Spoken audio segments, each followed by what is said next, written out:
Hello friends, आपका स्वागत है एमएस आर्ट्स क्लासेस में। मैं लालजीत कुमार आप लोगों का स्वागत करता हूं। आज दसम वर्ग संस्कृत के नित्य श्लोका का दूसरा वीडियो है।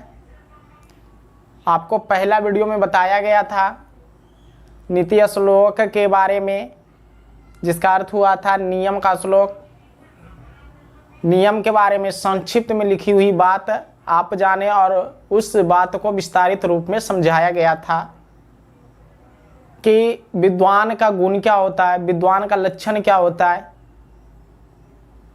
और कैसे हम अच्छा कहलाएंगे जिससे मेरा जीवन में अच्छाई हो और हम किसी भी कार्य को आसानी से कर सके।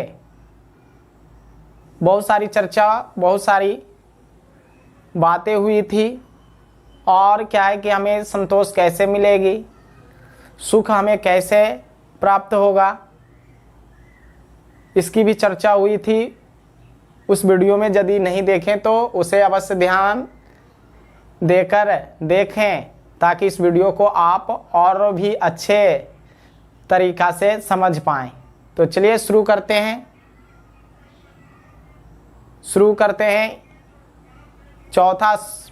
पचमा श्लोक, 4 तक हो गया था। पचमा श्लोक लिखा हुआ है नीति श्लोका का। त्रिविधम नरकस्य इद्धम द्वारम नाशनम आत्मनः कामः क्रोधः तथा लोभः तस्मात् एतम त्रयम त्याजेत। लिखा हुआ है त्रिविधम नरकस्य इद्धम द्वारम नाशनम आत्मनः कामः क्रोधः तथा लोभः तस्मात् एतत् त्रयम त्याजेत। लिखा हुआ है त्रिविधम। त्रिविधम का अर्थ होता है 3 प्रकार का या 3 प्रकार के। ये 2 शब्द से बना हुआ नरकस्य जोड़ इद्धम। नरकस्य जोड़ इद्धम। तो नरकस्य का अर्थ होता है नरक का के की भी हो, तो नरक का। इद्धम मतलब ये या तो यह। द्वारम मतलब द्वार। तो क्या हो गया आपका त्रिविधम 3 प्रकार। नरकस्य नरक का, ये द्वारम द्वार मतलब नरक के। देखिए यहाँ ध्यान देना हल्का सा है कि 3 प्रकार नरक का, तो नरक ही आ जाएगा आगे। तो नरक का और 3 है तो के हो जाएगा। तो नरक के और ये पीछे होता 3 प्रकार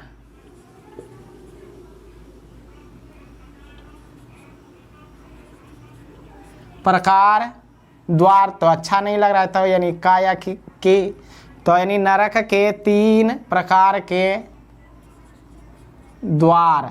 यहाँ तक हो गया नरक के 3 प्रकार के द्वार। नरक के 3 प्रकार के द्वार। और अगला है नाशनम। नाशनम मतलब नाश करता है। ये 2 शब्द से बना हुआ नाशनम जोड़ आत्मनः। नाशनम का अर्थ होता है नाश करता है। नाश करता है या नाश करते हैं। आत्मनः आत्मा को, या आत्मा का अर्थ स्वयं होता है। तो स्वयं को तो ये करता है, नाश करता है। तो ये क्रिया वाला है तो ये पीछे चला जाएगा। तो यहाँ से हो जाएगा स्वयं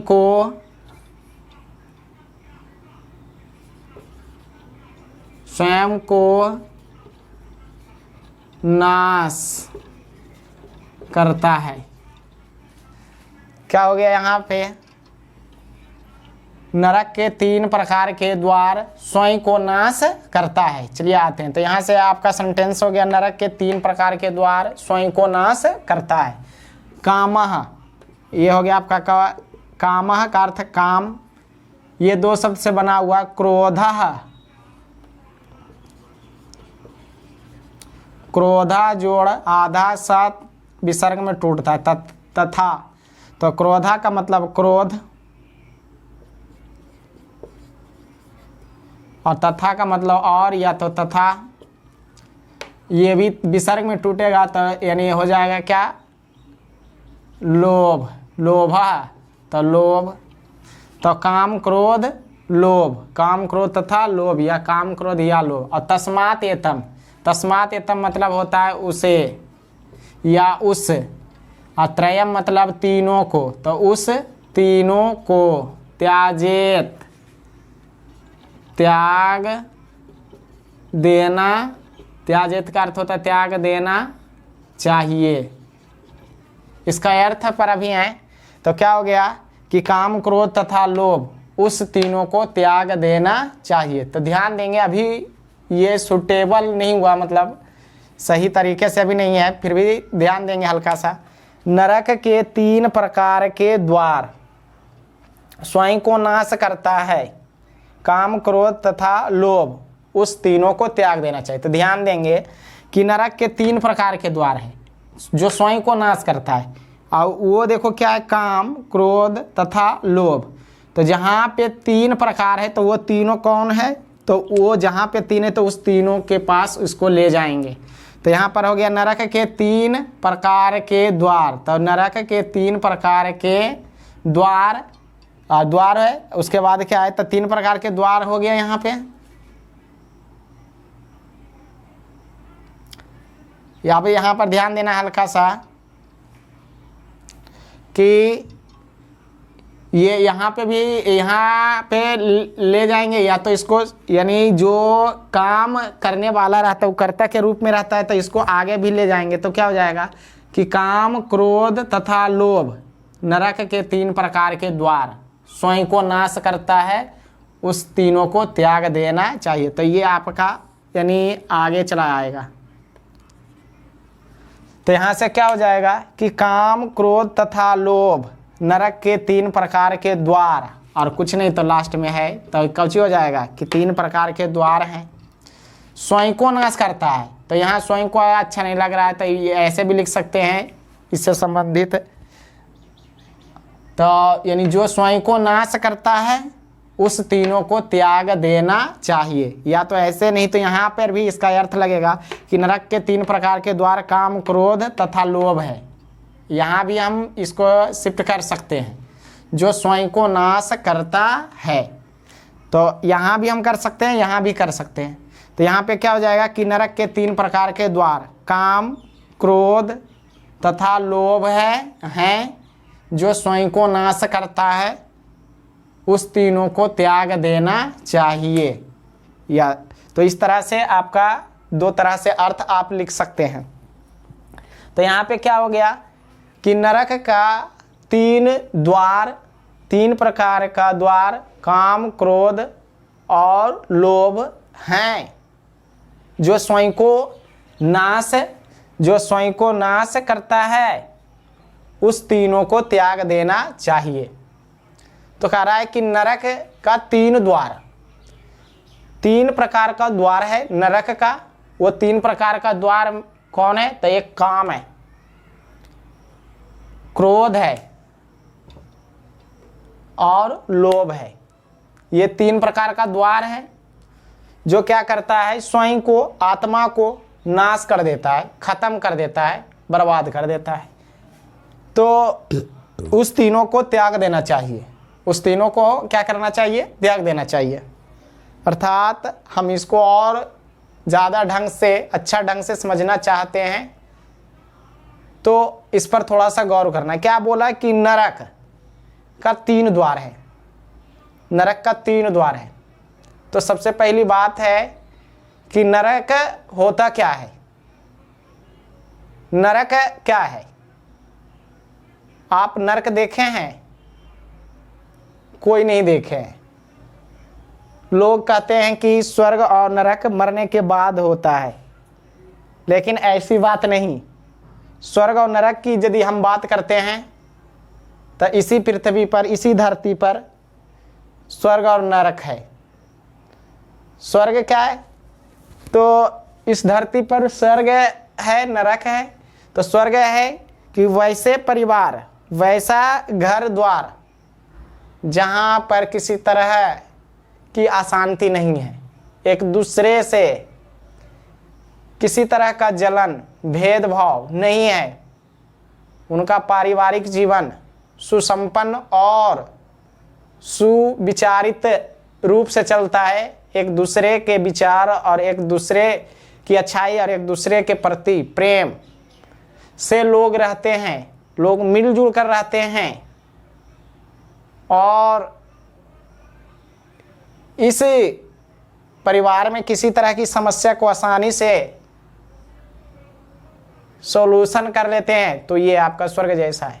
लेकिन यहाँ पे क्या है कि हमारे घर में लड़ाई झगड़ा होते रहता है, तो ये स्वर्ग नहीं है। अब यहाँ पे समझना है कि नरक की बात हम करेंगे तो क्या है, नरक क्या है। तो नरक इसी धरती पर है। तो नरक इसी धरती पर है। तो नरक क्या है, तो नरक वैसे जीवन है नरक के समान है, जो क्या है कि अनेक तरह की समस्याओं से उलझे हुए हो। वैसे जीवन नरक के समान होते हैं जो हमें अनेक समस्याओं से उलझे हुए रहता है, जिसमें हमेशा परेशानियां ही रहती है, सुख चैन शांति का नाम ही नहीं है। और जो कुछ करता है, जो कुछ गलत करता है, उसका परिणाम उसी समय मिल जाता है और उस परिणाम से वह हमेशा ग्रसित रहता है। तो ऐसे जीवन को नरक बोलते हैं। वैसे जीवन को क्या है, नरक बोलते हैं। कहने का मतलब है कि समस्याओं से उलझे हुए रहते हैं। तो क्या है कि हम कोई काम करते हैं और वो गलत काम करते हैं, जिसके चलते से क्या होता है कि हमें गाली गलौज मार पीट अनेक तरह की चीज़ सुनना पड़ जाता है, मार खाना पड़ जाता है, जिसके चलते क्या है कि हम इधर उधर जा भी नहीं पाते हैं, अपना मुंह भी दिखा नहीं पाते हैं। तो ये जीवन नहीं है। और क्या है कि आप ये भी जाने हैं कि जैसा करता है वो वैसा फल मिलता है। तो इसी टाइम मतलब यदि करोगे तो उसका परिणाम कुछ दिन के बाद वैसा ही तुमको बिल्कुल मिल जाएगा। यदि तुम्हें किसी को पीटा है, मारा है, तो एक दिन तुमको भी पीटेगा या कोई ना कोई मारेगा किसी तरह से, किसी बहाने से। तो यही, और इसके चलते मार खाने के बाद तुम अपने घर में पड़े रहोगे। और यहाँ तक कि होता है कि जितना ज़्यादा गलत करोगे उतना ज़्यादा तुम अपने घर में, मतलब उसका असर तुमको पड़ेगा, अपना घर में ही रहोगे। तो ऐसा जीवन क्या है, नरक जैसा है। यदि यहाँ पे नहीं ध्यान दिया तो नरक जीवन वो है कि अनेक तरह की समस्याओं से घिरा। जैसे आपका पारिवारिक समस्या में क्या होता है कि एक दूसरे से जलन का भाव रहता है, उस घर में शांति नहीं रहती है, एक दूसरे को देखकर जलता है, एक दूसरे के निगाहें यानी अलग तरह से रहता है, एक दूसरे को सुहाता नहीं है, जिसको हम कहते हैं अच्छा नहीं लगता है, और हमेशा लड़ाई झगड़ा भेदभाव और ऐसा यानी घर में यदि रहता है, एक दूसरे से ढंग से बातचीत नहीं होता है, तो यह जीवन आपका नरक जैसा है। तो वही है कि नरक इसी धरती पर है। तो जिसका घर में लड़ाई झगड़ा भेदभाव किसी तरह का नहीं है, एक दूसरे से प्यार से प्रेम से शांति भाव से रह रहा है, तो वो स्वर्ग जैसा घर है। तो यहाँ पर यही कि नरक है। तो कह रहा है कि यानी क्या है कि कोई घर में यानी नरक जैसा मतलब भेदभाव लड़ाई झगड़ा, एक दूसरे को देखकर अच्छा नहीं लगता है, एक दूसरे को देखना नहीं चाहता है, तो वो हमेशा परेशानी टेंशन में रहता है और वह कभी अच्छा नहीं करता है। तो ऐसा यानी जीवन नरक के जीवन है। तो ये नरक के जो जीवन है, इसके लिए कितने द्वार हैं, ये जो ऐसा जीवन है उसके लिए कितने द्वार है, कितने मार्ग है, कितने रास्ता है, जो कि ऐसा जीवन हो जाता है कि एक दूसरे से बोल नहीं पाता है, एक दूसरे को अच्छे तरीके से देख नहीं पाता है और हमेशा टेंशन परेशानी और लड़ाई झगड़ा होते रहती है, तो ऐसा कितने रास्ता है कि ऐसा होता है? तो उसके लिए 3 है, इसीलिए कहा गया है कि नरक का 3 द्वार है। वो क्या है? पहला है आपका काम है। तो काम का मतलब यहां पर ये है, काम का मतलब ये है कि गलत काम। गलत काम क्या है कि कोई घर में ही क्या होता है कि एक दूसरे की अच्छाई बात बोल देता है, या तो क्या होता है कि कुछ मदद कर देता है, तो क्या करता है कि उसे देखना नहीं चाहता है और लगता है कि उसे ना देता तो ठीक रहता। तो यही है कि मतलब जब मदद करता है तो क्या है कि उसके लिए गलत कदम उठा देता है, ठीक से बोलता नहीं है। तो ऐसा जब होता है तो एक दूसरे में लड़ाई होगा, तो वो घर फिर बिखर जाएगा, तो ये नरक जैसा हो जाएगा। तो यहाँ पर गलत कार्य, और यानी काम का मतलब यहाँ पे यदि देखते हैं तो काम का ये अर्थ ये भी होता है कि गलत नज़र से ना देखना, जिसको हम बोलते हैं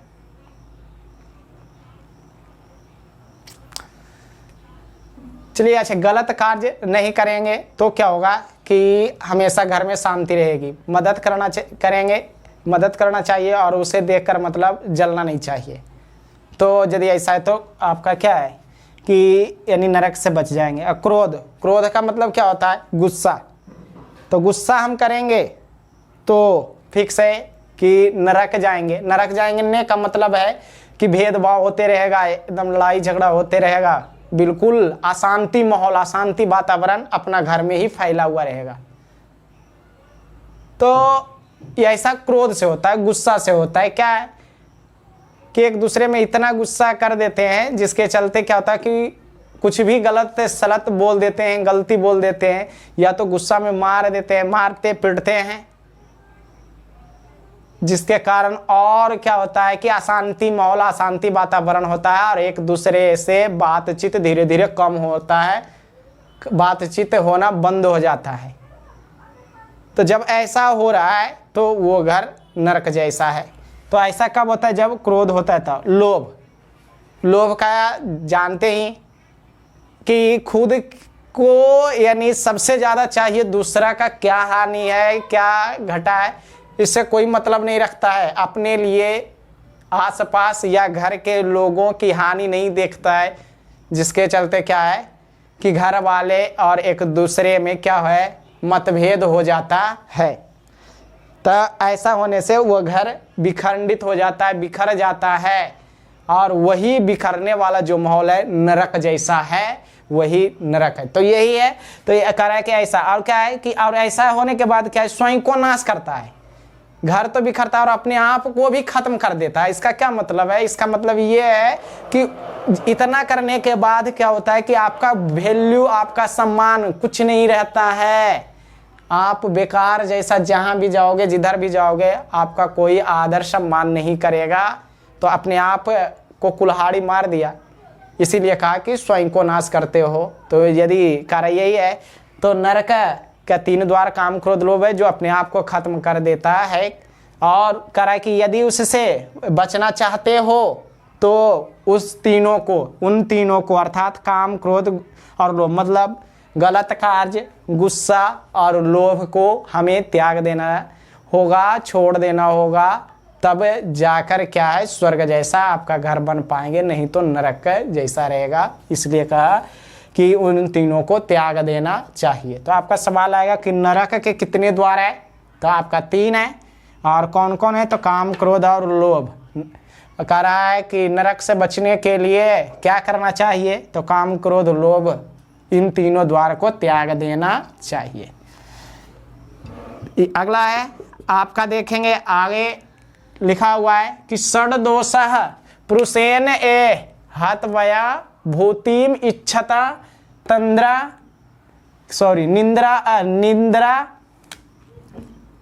निद्रा तंद्रा भयम क्रोध आलस्यम दीर्घसूत्रता। लिखा हुआ है षड दोषा पुरुषेन पुरुषेन एह हत वयः भूतिम इच्छिता निंद्रा तंद्रा भयम क्रोध आलस्यम दीर्घ सूत्रता। अर्थ देखेंगे इसका। लिखा षड, षड का अर्थ होता है छह, छह। दोषा मतलब दोष,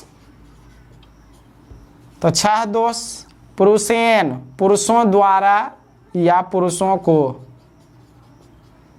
पुरुषों द्वारा या पुरुषों को, तो मतलब क्या हो गया, छह दोष पुरुषों को।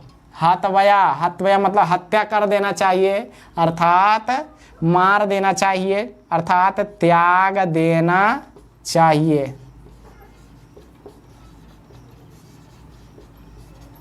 क्या हो गया कि छह दोष पुरुषों को त्याग देना चाहिए। यहां तक आया। अगला है भूतिम इच्छिता। भूतिम का ये दो शब्द से बना हुआ है, एक है भूतिम जोड़ इच्छिता। भूतिम का अर्थ होता है उन्नति, इच्छिता मतलब चाहने वाला, तो अर्थात उन्नति चाहने वाला, उन्नति चाहने वाला को, चाहने वाला को।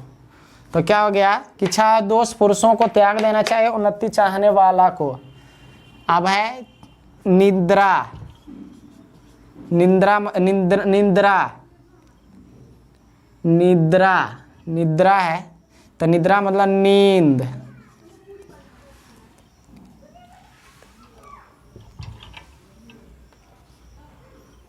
निद्रा, निद्रा को, तंद्रा, तंद्रा को, इसका अर्थ देखेंगे बाद में। भयम भय अर्थात डर, क्रोध, क्रोध,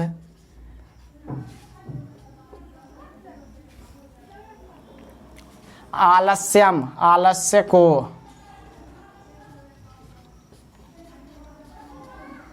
दीर्घसूत्रता, दीर्घसूत्रता को।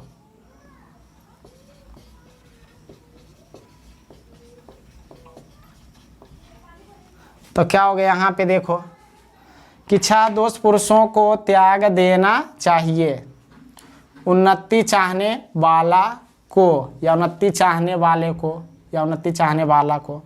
तो यहाँ पर ध्यान देंगे निद्रा, तंद्रा, भय, क्रोध, आलस्य, दीर्घसूत्रता को। अर्थात देखिए ये आपका जो है ये जो है आपका यानी पीछे नहीं रहता है बल्कि आगे रहता है। तो यहाँ पर क्रिया वाला पीछे रहता है, तो यानी त्याग देना ये पीछे चला जाएगा। तो यहाँ पर ध्यान देंगे कि त्याग देना चाहिए, तो यहाँ पे तो इसका ऐसे अर्थ हुआ। तो यहाँ देखेंगे पुरुषों को त्याग देना चाहिए। अब यहाँ पर पुरुषों को, इन छह दोष पुरुषों को, तो देखो पुरुष है तो ये आपका कर्ता के रूप में आएगा, तो ये सबसे आगे हो जाएगा। तो सबसे आगे हो जाएगा तो यानी पुरुषों को, पुरुषों को, पुरुषों को, तो ये खत्म हो जाएगा। कह रहा है पुरुषों को त्याग देना चाहिए, छह दोष। अब यहाँ पर आ जाएगा, क्या हो जाएगा, छह दोष। तो छह दोष त्याग देना चाहिए पुरुषों को। अब देखो पुरुषों को, अब यहाँ कैसा पुरुष है, तो उन्नति चाहने वाले को। तो यहाँ पे ये आपका हो जाएगा उन्नति चाहने वाला आगे, तो कौची हो जाएगा कि उन्नति चाहने वाला पुरुषों को, पुरुषों को छह दोष त्याग देना चाहिए। तो यहाँ से क्या हो गया कि निंद्रा, तंद्रा, भय, छह दोष क्या है, ये है। तो यहाँ पर देखो छह दोष त्याग देना चाहिए, तो ये किस रूप में आएगा, तो ये यानी क्रिया के रूप में आएगा। तो ये भी आपका नीचे चला जाएगा। अर्थात कहने का मतलब है उन्नति चाहने वाले पुरुषों को, पुरुषों को यहाँ पे छह दोष,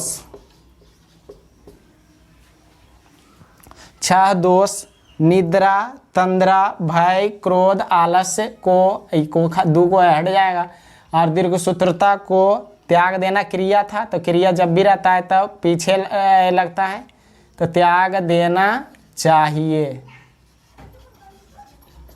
त्याग देना चाहिए। तो इसका अर्थ क्या हो गया कि उन्नति चाहने वाले, अर्थात उन्नति चाहने वाला पुरुषों को, तो चाहने वाला अच्छा नहीं है लग रहा है, तो उन्नति चाहने वाले पुरुषों को 6 दोष निद्रा, तंद्रा, भय, क्रोध, आलस्य, दीर्घसूत्रता को त्याग देना चाहिए। तो क्या हो गया इसका अर्थ कि षड्दोषा, 6 दोष पुरुषों को हतभया, हत्या कर देना चाहिए। भूतिमिच्छिता, उन्नति चाहने वाले, तो यहाँ से यहाँ चला जाएगा कि उन्नति चाहने वाले पुरुषों को 6 दोष त्याग देना चाहिए। और कौन सा है, तो निद्रा, तंद्रा, भयम, क्रोध, आलस्यम, दीर्घसूत्रता। तो ये आपका क्या हो गया कि क्रिया जो है त्याग देना पीछे चला जाएगा, तो क्या हो गया कि उन्नति चाहने वाले पुरुषों को 6 दोष निद्रा, तंद्रा, भय, क्रोध, आलस्य और दीर्घसूत्रता त्याग देना चाहिए। तो क्या बोला कि उन्नति चाहने वाले जो पुरुष होंगे उसको 6 दोष त्याग देना चाहिए। और वो 6 दोष कौन है, तो निद्रा है, तंद्रा है, भय है, क्रोध है, आलस्य है और दीर्घसूत्रता। करा उन्नति चाहने वाला जो पुरुष है उसको 6 दोष को त्याग देना चाहिए। तो उन्नति का क्या अर्थ होता है, उन्नति मतलब विकास, विकास का मतलब क्या है, कुछ अच्छा करना, कुछ ज्यादा बड़ा करना, कुछ खास कर जाना। तो यदि कुछ खास करना चाहते हो, कुछ बड़ा बनना चाहते हो या बहुत बड़ा बनना चाहते हो, तो बड़ा बनने के लिए आपको कुछ काम करना होगा, वो काम करोगे तो आप बड़ा बन जाओगे। और वो क्या है, तो वो काम मतलब दोष के रूप में, दोष का मतलब क्या है, अवगुण के रूप में वो हमारे अंदर है, जो क्या है कि बड़ा बनने में अवरुद्ध उत्पन्न कर देता है, जिसके कारण हम बड़ा नहीं बन पाते हैं। तो जो अवरुद्ध उत्पन्न करता है वो कितने हैं, 6 है, उससे 6 को त्याग देना है।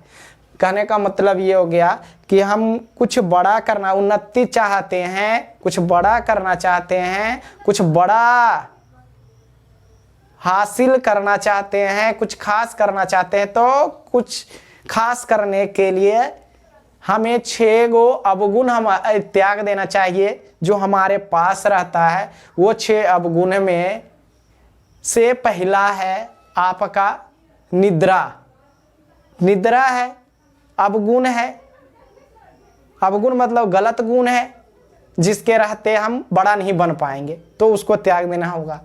तंद्रा है, इसके रहते हुए हम कुछ कर नहीं पाएंगे, इसको त्याग देना है। इसी तरह से क्रोध, आलस्य, दीर्घसूत्रता, ये जो है हमारे पास अवगुण है, गलत गुण है, जिसके रहते हम कुछ कर नहीं पाएंगे, इसलिए उसे त्याग देना चाहिए। कह रहा है कि हम जीवन में कुछ सफल होना चाहते हैं, कुछ अच्छा करना चाहते हैं, कुछ बड़ा बनना चाहते हैं, कुछ बड़ा करना चाहते हैं, तो हमारे पास जितनी भी कमियां हैं, जितनी भी गलत गुण है, उसको त्याग देना है, अवगुण को त्याग देना है। और वो अवगुण हमारे पास 6 है। 6 में आपका पहला निद्रा। निद्रा मतलब होता है नींद। नींद मतलब क्या है कि हम जब सोते हैं तो ज़्यादातर हम सोते ही रह जाते हैं, जितना टाइम हमें सोना चाहिए उससे ज़्यादा हम सोते रह जाते हैं, जिसके चलते जो काम करना है वो काम पर मेरा ध्यान नहीं रहते हैं और कम टाइम देते हैं उस काम पर, जिसके चलते वो काम हम कर नहीं पाते हैं, तो बड़ा कैसे होगा। तो ऐसा कब, जब हम ज़्यादा सोते हैं। तो ज़्यादा सोते हैं इसका क्या मतलब है कि हम स्टूडेंट हैं, हम स्टूडेंट को ज़्यादा से ज़्यादा 6, 7, 8 घंटा तक सो सकते हैं, लेकिन 6 होना चाहिए।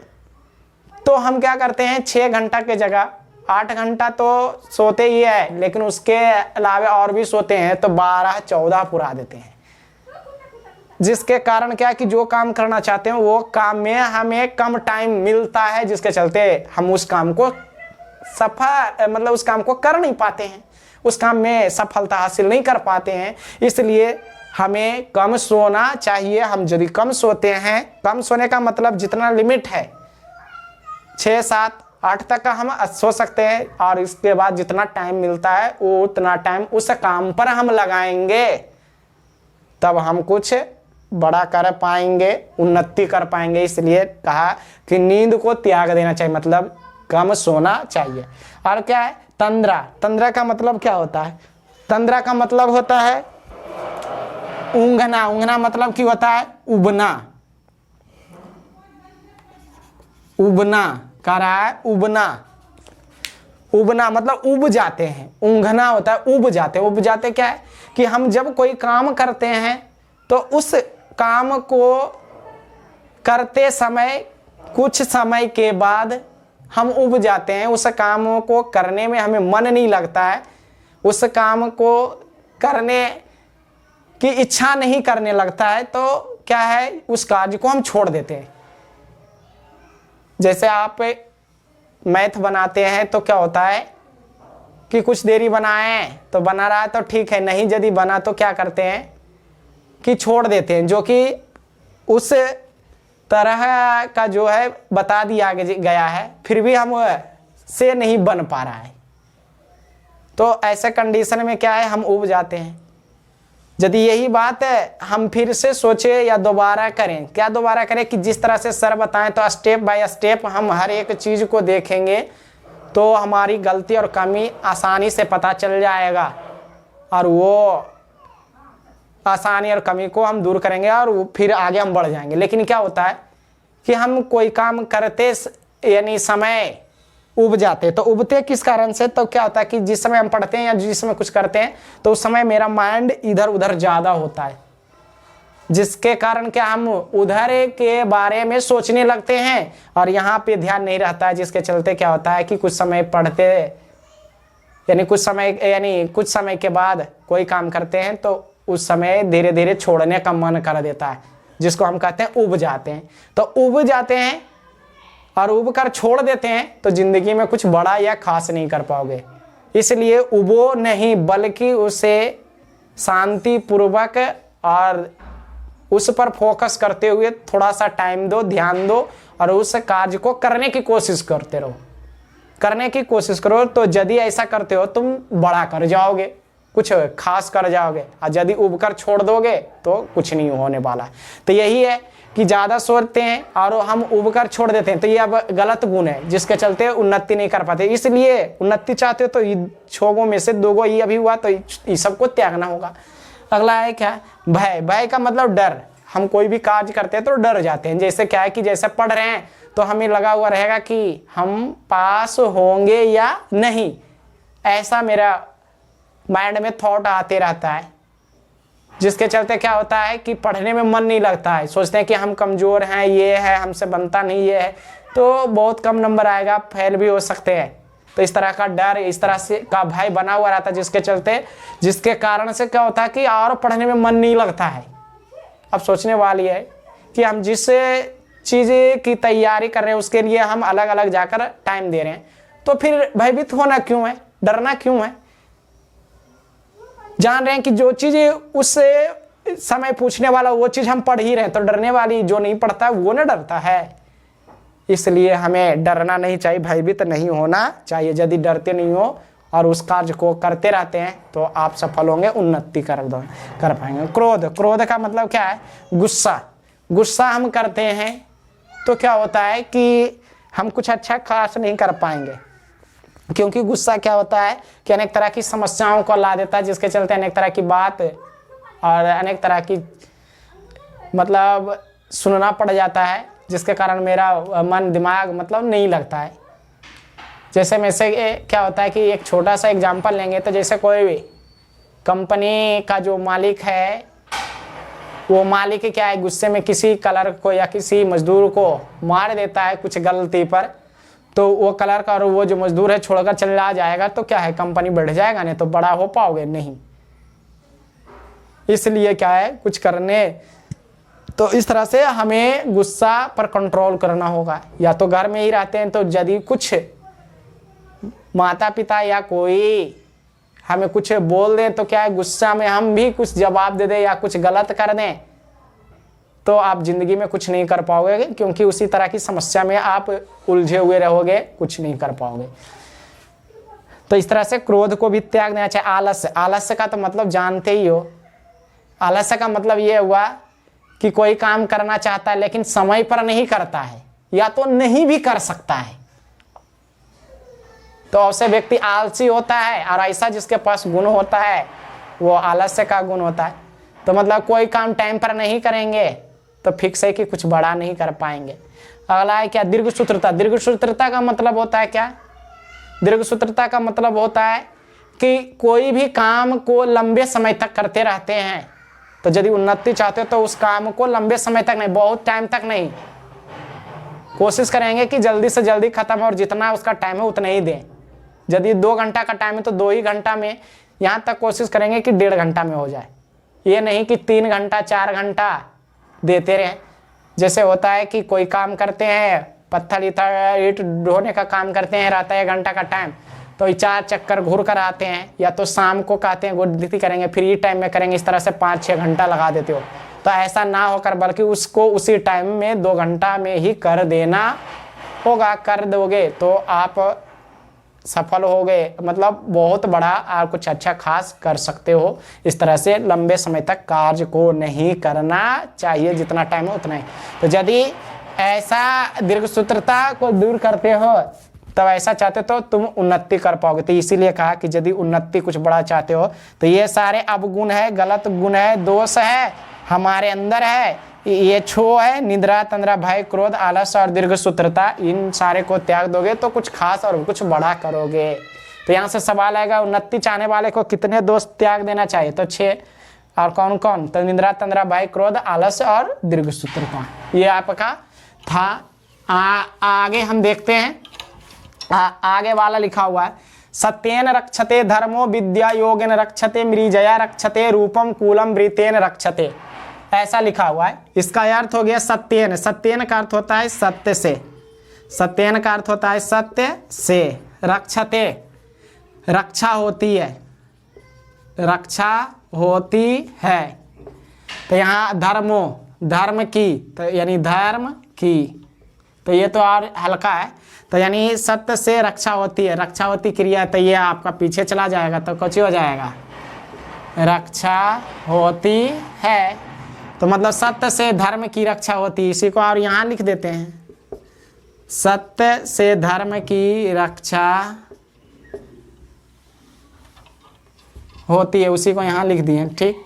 अगला विद्या, विद्या की, विद्या की, विद्या की योगेन, योग से, योग से रक्षा होती है, रक्षा होती है। तो देखो की वाला जो भी रहता है सेंटेंस तो क्रिया के पहले रहता था। देखो यहाँ की वाला है धर्म, तो ये पीछे, तो यहाँ विद्या की, तो ये आपका क्या हो जाएगा, क्रिया के पहले। तो यहाँ पर हो जाएगा ये, तो यहाँ पर कुछ हो जाएगा विद्या की, तो ये यहाँ खत्म हो जाएगा। तो योग से विद्या की रक्षा होती है, तो इसी को आगे कर देते हैं, योग से विद्या, विद्या की रक्षा होती है। आगे लिखा हुआ है मृजया, मृजया का अर्थ होता है श्रृंगार,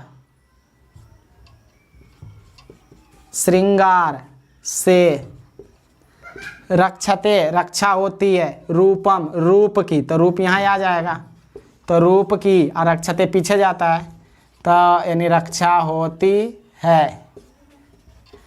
तो श्रृंगार से रूप की रक्षा होती, और कूलम कूल की, तो ये वाला फिर चला जाएगा इधर, वृतेन वृत से, कूल वाला इधर आ जाएगा, तो कूल की रक्षते रक्षा होती है, रक्षा होती है। तो क्या हो गया आपका, सत्य से धर्म की रक्षा होती है, योग से विद्या की रक्षा होती है, श्रृंगार से रूप की रक्षा होती है।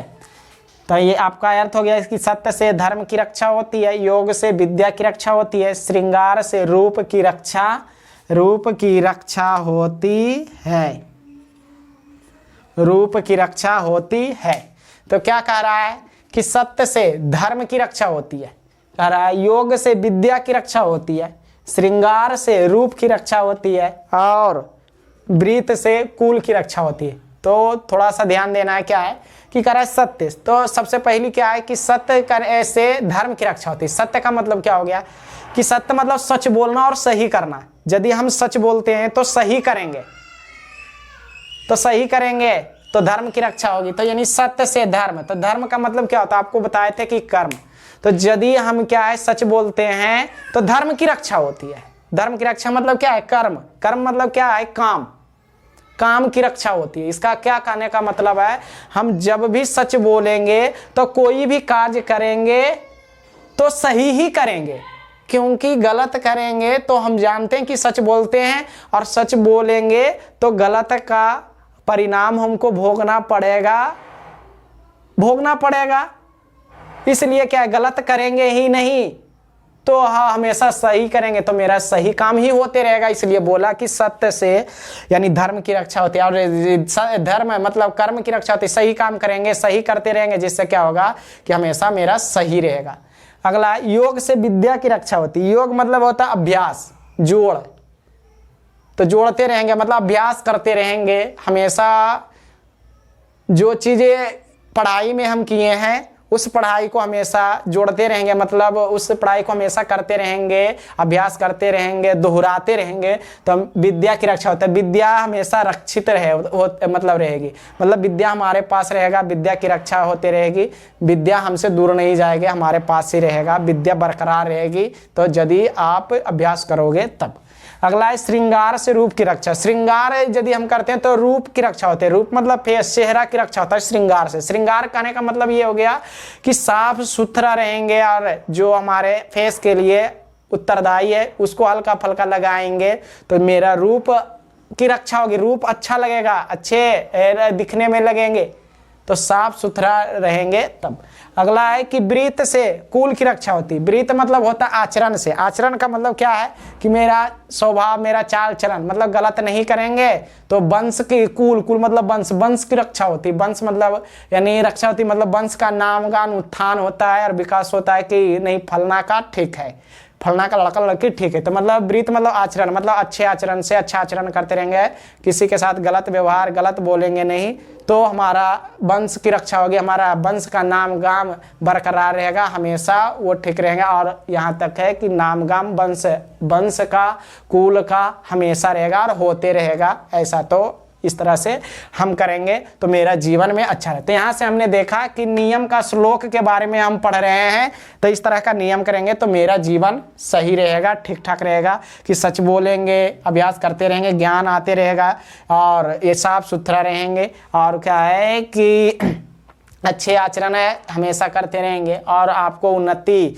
जीवन में कुछ बड़ा करना चाहते हैं तो इन सारे गुणों को अपनाएंगे। नरक से बचना चाहते हैं तो काम क्रोध को त्यागेंगे, जिससे मेरा लाइफ अच्छा होगा, कल्याण मेरा होगा। तो ऐसा कब, जब नियम के बारे में हम पढ़ेंगे और इसको अपनाएंगे तब। तो इसीलिए नियम का श्लोक पढ़ने के लिए दिया था हमारे जीवन में, जो कि पहला वीडियो में बहुत ही अच्छे तरीके से बता दिया गया है। तो ठीक है, आज यहीं तक। यदि आपको अच्छा लगा तो सब्सक्राइब और लाइक करें और कमेंट में अपनी और कुछ और अच्छा करने के बारे में लिखें, ताकि हमें भी पता चले कि और कितना बतावें। तो ठीक है, धन्यवाद।